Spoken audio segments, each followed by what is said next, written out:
there, cooking from home again today, one of my favourite dishes, homemade fish cakes. I'll start like always by telling you all the things you're going to need for the dish.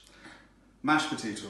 Okay, if you bought a little over a kilo of good quality potatoes, peeled them and mashed them, you're going to have a yield of about 1 kilo of mash, and I've added to this 50 grams of butter, a little seasoning and a splash of milk.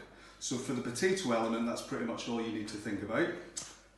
For the fish cakes themselves, I'm going to use smoked salmon, and I've got this nice piece of halibut. Now, in terms of quantity, we've got 150 grams of smoked salmon and a 250 gram fillet of fish. Play around with this. You can often buy smoked salmon trimmings a little bit cheaper than big slices, so that's what I've gone for here. And you don't have to use something as premium as halibut. You could use cod, hake or coley as well, but any white fish. But in total 400 grams of fish. We're going to poach this and slice this.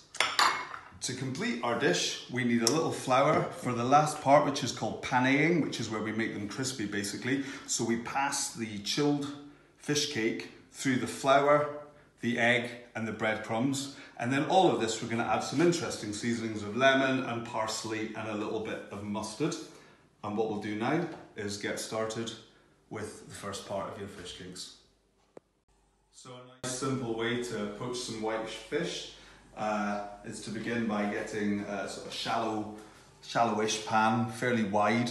If you don't have a pan this shape, then just use a frying pan. We're going to put in here just some trimmings that we would ordinarily just not use. The ends of spring onions, a little bit of fennel, a bit of lemon, some salt and pepper. This is going to give the water a little bit of flavour as the fish is poaching, and we're just going to add just a tiny bit of white wine. While the fish is poaching, we've got some water ready to go around it. We're going to get the fish, we're going to place it in the middle of the pan. We're going to get a boiling kettle. See how simple this is? We're going to fill it up till it's pretty much just about to cover the top of the fish, and we're going to poach it. This is going to take approximately 8 or 9 minutes to poach nicely, and we'll get that process started. So, under 10 minutes later, you're going to have this perfectly cooked piece of poached white fish. Recap on ingredients quickly. Poached white fish, we've sliced the smoked salmon, we've got our potato ready. Now, the great thing about making potato for fish cakes is that you don't have to put it through a ricer. Literally, I've just forked this up with some butter and cream because you kind of want to keep a bit of texture going through the fish cake, and our seasoning, which we're going to add. But we will start by getting the potato and adding it to the bowl. I've already seasoned this potato.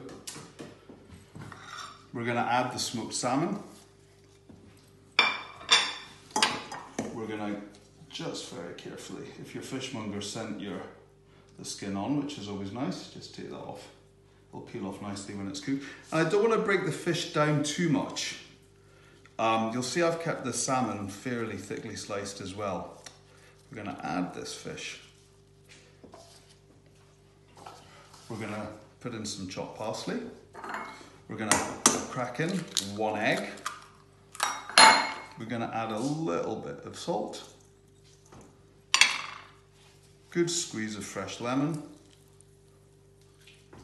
Maybe even 2 good squeezes of fresh lemon. And just because it's me and because I put it in everything, you don't have to. A teaspoon of English mustard. I'm going to mix all this together, being careful, as I say, to not break it down too much. It will take a couple of minutes, and I'll show you shortly what it will look like. So it took me a couple of minutes to fold all that carefully through. We're going to start next by shaping them into a fish cake shape you're probably quite familiar with.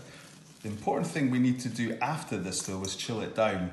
Because we're going to pass this through the flour, eggs and breadcrumbs, you don't want the mix to be too loose. It's nice and easy to handle when it's in this shape. You're going to get your fish cake.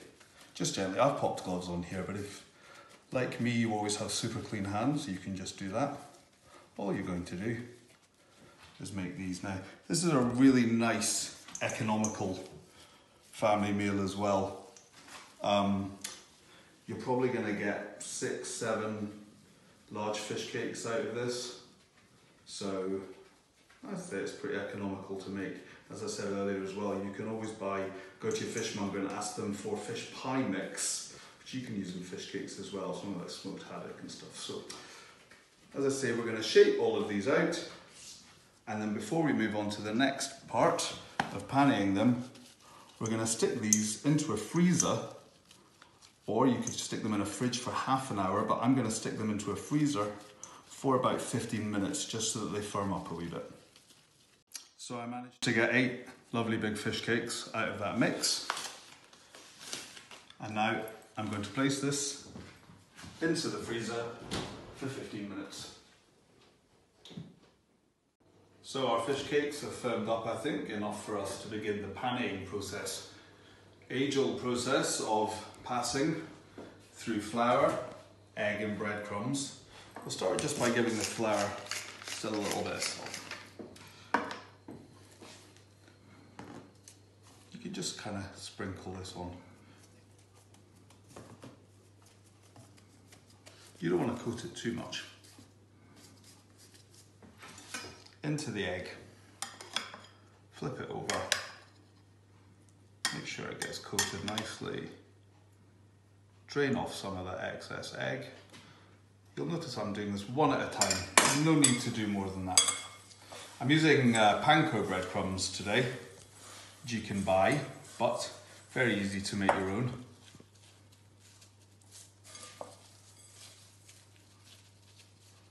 Now you'll see. Fish cake number 1. So to repeat, your nice chilled fish cake, a little bit of seasoned flour, about that much, into the egg, fold it through the egg, make sure there's not too much excess, into the breadcrumbs.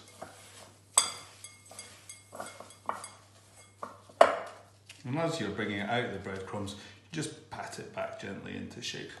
So what we'll do next is we'll panny all of these 8. Almost on to the final stage of our fish cakes, the frying. We're going to deep fry them in a small pan of very clean vegetable oil. And we're going to make sure that the oil's nice and hot beforehand. We'll just sprinkle a few of these little crumbs in. If the oil reacts to them, then you can generally get an idea. Now, like all deep frying, do this really carefully. Do this in small batches. I've got my fish cake, I've got my oil. All I'm going to do is lower that in. I'm going to let it sit. You'll see how quickly this happens. Because we're going to finish off these fish cakes in the oven, this whole process only takes a matter of seconds. As I say, the temperature of the oil is critical. The cleanliness of the oil is critical. And don't flood the pan. Don't be tempted to do 2 or 3 at a time. All you'll do is lower the temperature. What you want to do is make sure you get a really nice crispy seal on these fish cakes. Really sealing in that egg, flour and breadcrumbs. And then we're going to place them onto a roasting tin. And we're going to put this into the oven for round about 10 minutes.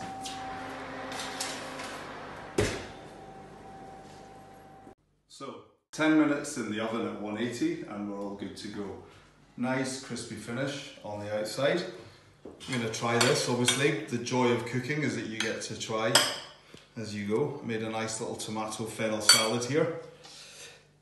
The fish cake itself, pretty hearty eating.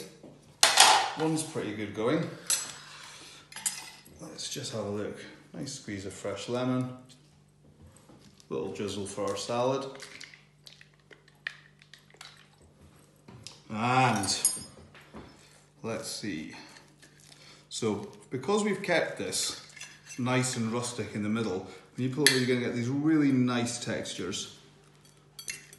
Again, a nice crispy outer. It's really lemony because we added that through to the mashed potato. That keeps it feeling really light, really moreish. The smoked salmon obviously gives it some depth, and the white fish is everything that you need in a fish cake, in that it keeps it really flaky and light and moreish. I think this is delicious. I'm going to finish it shortly. I hope you enjoyed the video. If you did, give it a like, and if you'd like to see some more, please subscribe.